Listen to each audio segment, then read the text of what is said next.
वो सूक्ष्मोत्तर में एक फेमस है क्या?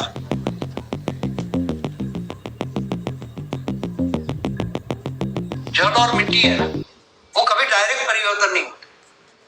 उसमें पावर भी डालो, परमलाइट 100 कला का भी परमलाइट डालो तो जल और मिट्टी उसमें डाइल्यूट नहीं होती।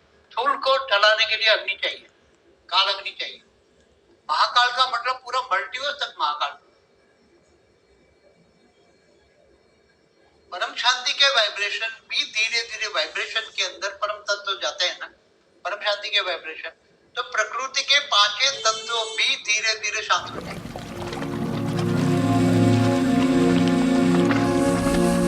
अपना आपको जगाने की कोशिश करते हैं।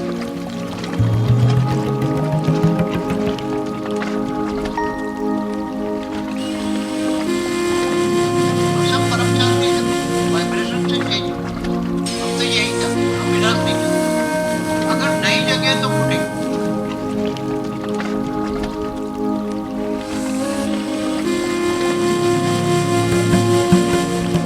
अगर ये 9 लाख नहीं जगेंगे तो परमाणु बम फूटेंगे, उनको भी तो इफेक्ट होगी ना, वो भी मनुष्य अवतार में।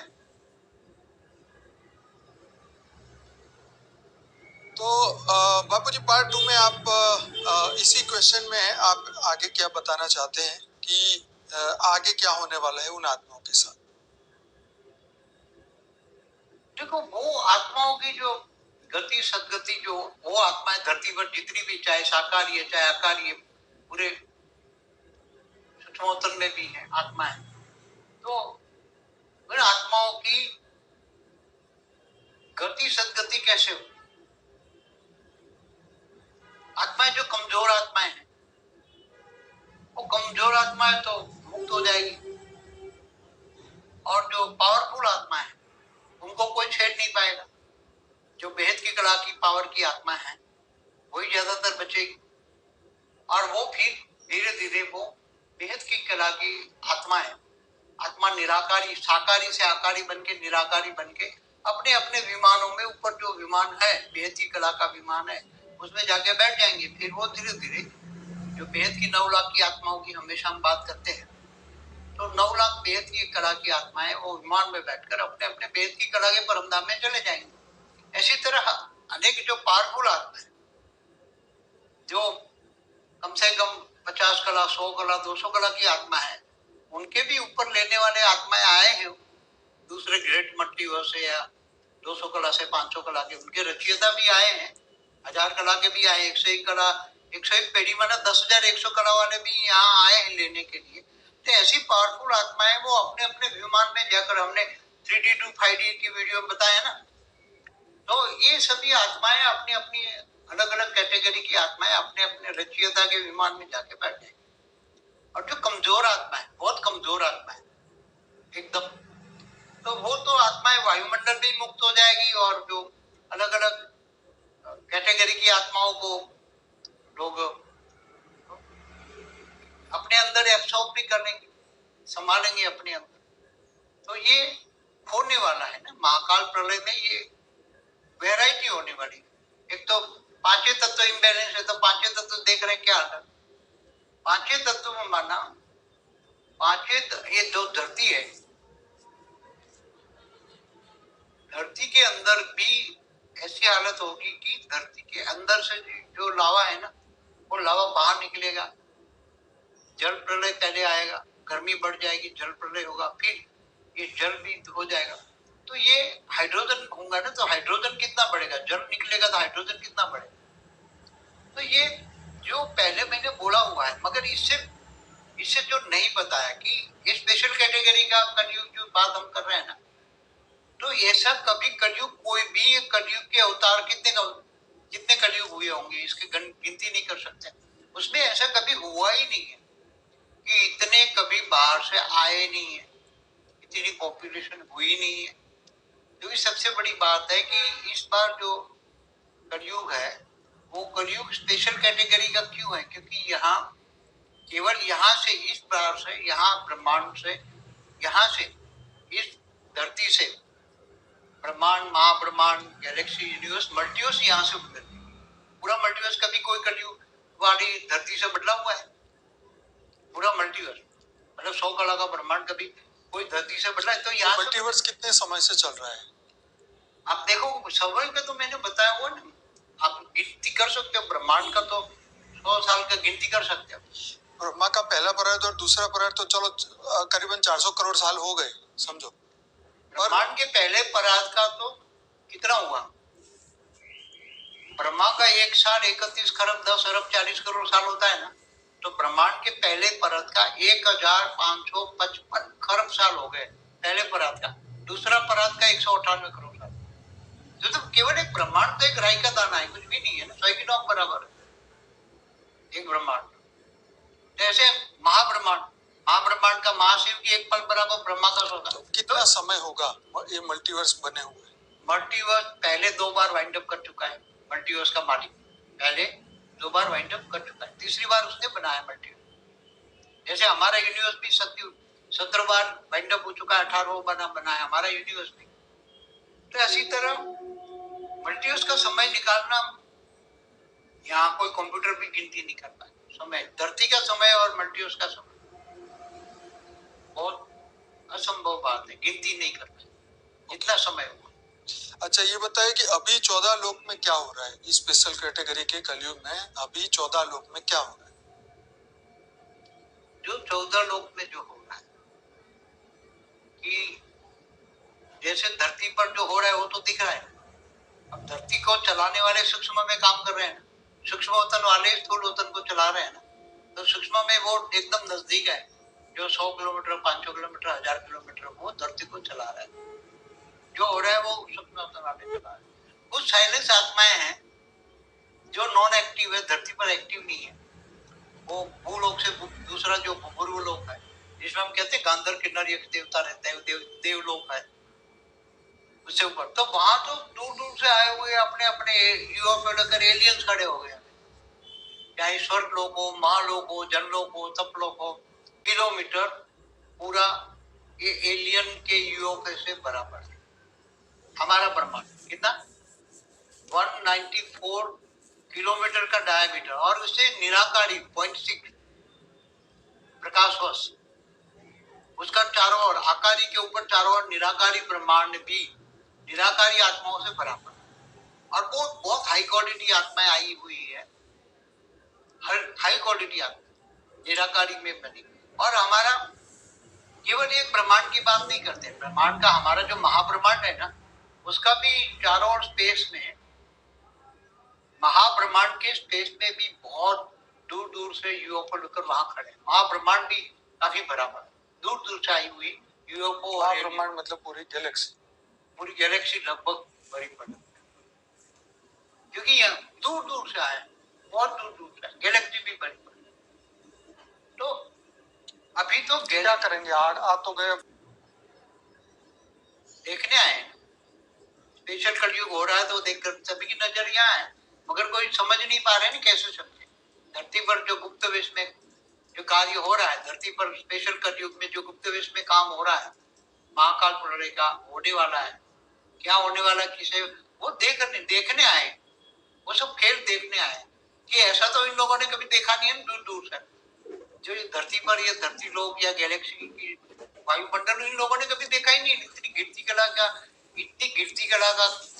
यूनिवर्स, गैलेक्सी, ब्रह्मांड, ये तो कभी किसी ने देखा ही नहीं ऊपर वालों ने। तो इससे क्या प्रभाव पड़ेगा हमारे ब्रह्मांड? हमारे ब्रह्मांड में प्रभाव तो ब्रह्मांड या महाब्रह्मांड गैलेक्सी हो उसमें प्रभाव हो, तो अपने अपने यूएफओ लेकर बैठे हैं ना, अपने अपने ब्रह्मांडों को, अपने यूएफओ को सील करके, विमान को सील करके बैठे। उनका प्रभाव तो वो कुछ भी नहीं है दूसरे, मगर वो तो देखने आए ना नजदीक से, मगर उनको वो दिखता नहीं, समझ में? क्योंकि यहाँ गुप्त विश्व में अंडर, ये धरती पर भी आप 100 किलोमीटर का एरिया देखो तो इतना काला दिखेगा, ऊपर से देखो धरती पर इतना वायुमंडल इतना काला है, इतना काला है कि उनको किसी को दूर कुछ दिखेगा नहीं धरती पर।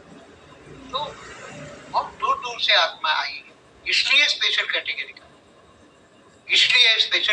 का कलयुग है, समझ में? ऐसे हम नहीं कह रहे कि ये स्पेशल कैटेगरी का कलयुग कैसे हो गया। पहले कलयुग में तो होता था कोई दूसरे ब्रह्मांड वाले भी मुश्किल से आते, दूसरे ब्रह्मांड है ना, अनंत कोटि ब्रह्मांडों में, पूरी गैलेक्सी में दूसरे ब्रह्मांडों में जाते हैं घूमने फिरने, मगर दूसरी गैलेक्सी से भी नहीं आते। हमारे भी आज भी दूसरी गैलेक्सियों में देखो, और हमारी गैलेक्सी में भी दूसरे ब्रह्मांडों में खाली पड़े हैं, कोई इतने नहीं है, दूसरे कोई जाते ही नहीं है। तो इस वक्त ये धर्म पिता, धर्म गुरु, अन्य धर्मों के जो लोग हैं, वो उनका क्या है? वो कैसे जाएंगे वापस अपने वहां? देखो, धर्म पिता धर्म गुरु की आत्माएं कोई गैलेक्सी से आई है, कोई यूनिवर्स से आई है, कोई ग्रेट यूनिवर्स से आई है, तो उनकी आत्माओं में जो पावर है वो ज्यादा 8-10 कला का था। यहाँ के इन्होंने सर्जन बहुत किया, तो अब उसकी आत्माओं में पावर नहीं, जो धरती पर आप देख रहे हो। अब आत्माओं का पावर के हिसाब से उसकी मुक्ति, जीवन मुक्ति होगी ना। जब अंत में यहाँ ब्रह्मांड में 10 कला का भी पावर फैल जाएगा, और महाकाल प्रलय में भी, तो 10 कला से नीचे वाली आत्माएं जो है वो तो मुक्त हो जाएगी, वो जीवन मुक्ति में नहीं जाएगी ना। तो जो धरती पर जो आज, या धरती पर साकारी और आकारी सूक्ष्म अवतरण में जो साकारी और आकारी आत्मा है 10 कला से नीचे वाली है, वो तो डाइल्यूट ही हो जाएगी। 10 कला से ऊपर वाली जो आत्मा है वो बच जाएगी, मगर जब आगे चलकर अभी जो ज्ञान डिफाइनिंग एंड चेंजिंग हो रहा है, जो 100 कला का मल्टीवर्स बनाना है उसको, तो 10 कला वाली आत्माओं का क्या काम? आगे चलकर रिफाइनिंग एंड चेंजिंग होगा, वो कहता नहीं मुझे तो मल्टीवर्स में 100 कला की आत्माएं रखनी है। मल्टीवर्स का मालिक कहेगा भाई मुझे तो 10 कला वाली आत्मा नहीं चाहिए, 100 कला वाली चाहिए, जिसका दिमाग। और अब 10 कला वाली 100 कला वाली कैसे हो सकती है? 4 गुनी पावर तो 40 कला तक तो पहुंच सकती है ना आत्मा। वो बात सही है, लेकिन फिर भी 100 तो नहीं हुई ना। मगर उसको एक राउंड करके दूसरा गिनो तो उसमें 100 कला 200 कला तक पावर बढ़ सकता है, एक राउंड करके। जैसे मनुष्य कपड़े नहीं पहनता, एक कपड़ा, 2 कपड़ा, 3 कपड़ा, ऐसा। तो आत्मा पर एक राउंड कर दो, तो पहले सीधे डायरेक्ट 4 गुनी 10 कला की आत्माओं को 4 गुनी पावर दी, 40 कला हो गए। दूसरा एक आवरण डाला तो उसमें 40 × 40 इतनी पावर भरी सकती है, 1600 कला तक पावर भरी सकती है उस आत्माओं को 16 के। और एक आवरण डालो तो मल्टीप्लाई हो सकती आत्माएं, पावर तो मल्टीप्लाई हो सकती है। तो वो करेगा। अब उसका जो मल्टीवर्स का मालिक है वो कह रहा है कि नहीं करूंगा अपने हिसाब से, तो उसको भी खूब, उसका भी जो दादा परदादा आया हुआ है ना, उसका मल्टीवर्स का बाप का भी बाप आया हुआ है ना, 21 पीढ़ी वाला जिसको हम कहते हैं। 21 पीढ़ी वाले की वीडियो देखो तो पता लग जाए। तो वो भी आया हुआ है ना, वो भी चाहता है कि हम ये मल्टीवर्स नया बनाए, तो कम से कम 100 कला वाली आत्माओं को तो रिफाइन करेगा ना, आत्माओं को रिफाइनिंग एंड चेंजिंग करेगा, तो पावर दे देंगे, वो करेगा ना 100 कला वाली आत्मा। मगर कम से कम 10 कला की नीचे वाली आत्माओं को तो वो डाइल्यूट हो जाएगी। वायुमंडल ही 10 कला का वायुमंडल में ही 10 कला पर लाइट होगी, तो 10 कला से नीचे वाली आत्मा डाइल्यूट हो जाएगी। पहले हमने बताया, बहुत पुरानी वीडियो में देखना, हमारा जो पुराना वीडियो है उसमें कई चेंजिंग है प्लानिंग में। तो अब 10 कला वाली आत्माएं जो धरती पर जो अनेक धर्म मठ पंचम देखते हैं, जो दूर दूर से एलियंस आए हैं, उसमें भी जो कमजोर है वो भी डाइल्यूट, जब पावर फैलेगा पूरे ब्रह्मांड में, महाब्रह्मांड में, पूरे मल्टीवर्स तक पावर भरेंगे, तो मल्टीवर्स में दूसरे ब्रह्मांडों में भी जो आत्माएं होगी, महाकाल का मतलब पूरा मल्टीवर्स तक महाकाल, केवल धरती नहीं होगा, ब्रह्मांड नहीं होगा, महाब्रह्मांड गैलेक्सी नहीं होगी, यूनिवर्स नहीं होगा, पूरे मल्टीवर्स मानो 100 कला का मल्टीवर्स कितना बड़ा होगा। G1 से लेकर G17 तक टूडेज मल्टीवर्स का हमारा वीडियो देखिए, तो पूरे मल्टीवर्स तक। पहले तो जो पूरी प्रोसीजर है सूक्ष्म अवतरण में एक्सपेरिमेंट हो रही है कि पहले जो महाकाल प्रलय होता था ना, तो क्या होता था, स्थूल जो जल और मिट्टी है ना, वो कभी डायरेक्ट परिवर्तन नहीं, उसमें पावर भी डालो, परम लाइट 100 कला का भी परम लाइट डालो, तो जल और मिट्टी उसमें डाइल्यूट नहीं होती। उसमें एक प्रोसीजर होता है। जैसे प्रोसीजर क्या होता है, लाइट के ऊपर महातत्व होता है ना, तो पहले लाइट से महातत्व कन्वर्ट होता है, महातत्व बनता है, महातत्व से परम आकाश बनता है, परम आकाश से परम वायु से परम अग्नि बनती है, तो बाद में जल और धीरे धीरे 5 तत्व बनते हैं उसमें से। तो ऐसी तरह ये परिवर्तन की पूरी प्रोसेस है ना, वो डायरेक्ट परम लाइट कुछ नहीं करेगा, मगर उससे पहले महाकाल प्रलय में जैसे होता है ना, महर्षि महाकाल बन के अनंत कोटि ब्रह्मांडों को कहा महाकाल अग्नि में जलाकर भस्म कर दो। फिर अग्नि तत्व में हुआ, अग्नि से फिर आकाश में, आकाश से परम आकाश में, परम आकाश से परम महातत्व में, परम महातत्व से परम लाइट में कन्वर्ट हो जाए और फिर 10 कला की पावर पूरे मल्टीवर्स में डाली। तो नई प्रोसीजर अब सूक्ष्मोत्तर सारा एक्सपेरिमेंट हो रहा है, सारा एक्सपेरिमेंट सूक्ष्मोत्तर में हो रहा है, पहले भी हमारे कई वीडियो। तो ये होने वाला है पूरा मल्टीवर्स, ये धीरे धीरे धीरे। धरती पर क्या असर दिखेगा लोगों को, कैसे लोगों को पता चलेगा कि परिवर्तन होगा? धरती पर जो होगा, जो ज्ञानी होंगे ना, ज्ञान फैलेंगे ना, ज्ञान देखेंगे ना, ज्ञान लोगों को धीरे धीरे धीरे जैसे ज्ञान की ओर जाएंगे। आज 5 साल में ये आप देखो तो ज्ञान के लोग भले भक्ति मार्ग की ओर जा रहे हैं, स्पिरिचुअलिटी की ओर जा रहे हैं ना, जैसे दुख दर्द बढ़ेगा, नेचुरल कैलेमिटी बढ़ेगी, फिर ये थर्ड वर्ल्ड वॉर के विनाश के वाइब्रेशन बनेंगी, तो लोग डरेंगे ना। तो डरेंगे तो महाकाल प्रलय की वीडियो देखेंगे, लोग देखेंगे ना, चारों ओर सर्च करेंगे ना, ये यूट्यूब में चारों ओर सर्च करेंगे। और जब AI होगा तो शॉर्ट में सब देखेंगे ना, समराइज देखेंगे, इतनी लंबी लंबी वीडियो कोई नहीं देखेगा। AI आएगा तो शॉर्ट में लोगों का शॉर्ट का सार समझेंगे, सब ज्ञान समझे कि ये ज्ञान क्या कहना चाहता है। तो आत्मस्वरूप की अनुभूति करके बेहद के परमपिता का ज्ञान सब सुनेंगे। बचने के लिए सब नहीं भागेंगे कि हम कैसे बचेंगे, महाकाल प्रलय में हम कैसे बचेंगे, कैसे, कौन और कैसे बचेगा उसका पूरा डिटेल बताया। तो कौन और कैसे बचेगा उसका महाकाल प्रलय में, तो लोग भागेंगे नहीं, भागेंगे तो वीडियो नहीं देखेंगे और शॉर्टकट में वीडियो होगा, शॉर्ट लंबा लंबा कोई नहीं सुनेंगे आगे चल के उसका। AI में बट शॉर्ट में 2 शब्दों का सार होगा। जैसे सभी वेदों शास्त्रों का सार क्या है, 2 ही आत्मा परमात्मा है ना, हाँ, क्या है कोई आगे इससे? ब्रह्म स्वरूप बनना है और ब्रह्म में समा जाना है। क्या है? ब्रह्म आत्मस्वरूप बन के परमात्मा में समा जाना है। तो ये अंत में सब ढूंढेंगे, चारों ढूंढेंगे और चारों ज्ञान शॉर्टकट में मिलेगा लोगों को और लोग ज्ञान की ओर आकर्षित होंगे, लोग आत्मस्वरूप बनेंगे और आत्मस्वरूप बन के परम वेद के परमपिता को जानेंगे और पावर लेकर मुक्ति जीवन। मुक्ति भी इतनी आसान नहीं होगी ना, महाकाल प्रलय में मुक्ति इतनी आसान नहीं होती। काल अग्नि पैदा होता है, महाकाल अग्नि पैदा होता है, तो उसमें सबके शरीर जलते हैं, स्थूल 5 तत्व भी जलते हैं ना, पृथ्वी भी जलेगी, जितने भी 5 तत्व, जल भी जलेगा, तो क्या होगा, 5 तत्व जलेंगे ना, फिर जो अग्नि में कन्वर्ट होगा। तो ये होने वाला है, मगर ये ज्ञान धरती पर कल की अवतार कह रहे हैं।